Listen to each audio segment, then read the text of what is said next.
Bantah tudingan oknum kolonel jadi backing Ivan Sugianto, Mabes TNI angkat bicara.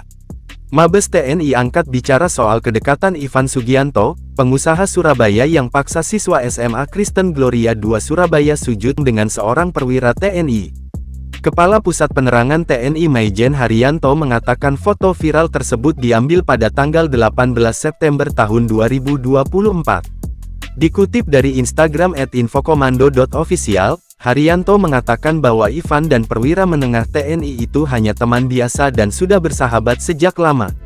Tanggal 21 Oktober kejadian viral, permasalahan yang dialami oleh Ivan. Sekitar tanggal 11 November tahun 2024 kasus Ivan viral dikaitkan dengan adanya foto dalam kendaraan di mana Ivan berfoto dengan seorang pamen TNI, kata Haryanto saat dihubungi, Jumat tanggal 15 November tahun 2024. Dirinya mengatakan kejadian yang dialami Ivan tidak ada hubungannya dengan pamen TNI tersebut.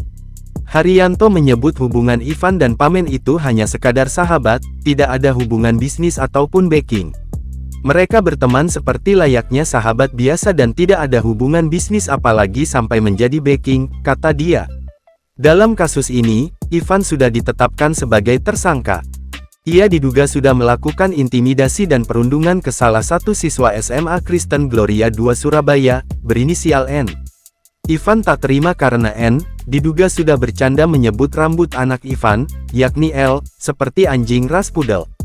Pengusaha tempat hiburan malam itu pun mendatangi N di sekolahnya. Ivan juga memaksa anak di bawah umur itu untuk minta maaf dengan bersujud. Saat kasus ini viral di media sosial, beredar juga foto Ivan yang sedang berada di dalam kendaraan bersama perwira menengah TNI. Kasus Ivan Sugianto kini juga telah melebar, tidak hanya kasus pemaksaan terhadap anak. Pusat Pelaporan dan Analisis Transaksi Keuangan (PPATK) turut turun tangan. PPATK sudah memblokir nomor rekening milik pribadi Ivan Sugianto. Kepala PPATK, Ivan Yustiavandana membenarkan hal di atas.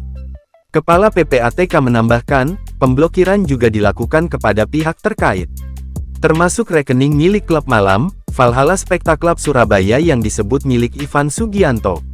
Kepala PPATK menyebutkan, dugaan sementara Ivan Sugianto menjalankan bisnis ilegal dan tindak pidana pencucian uang (TPPU).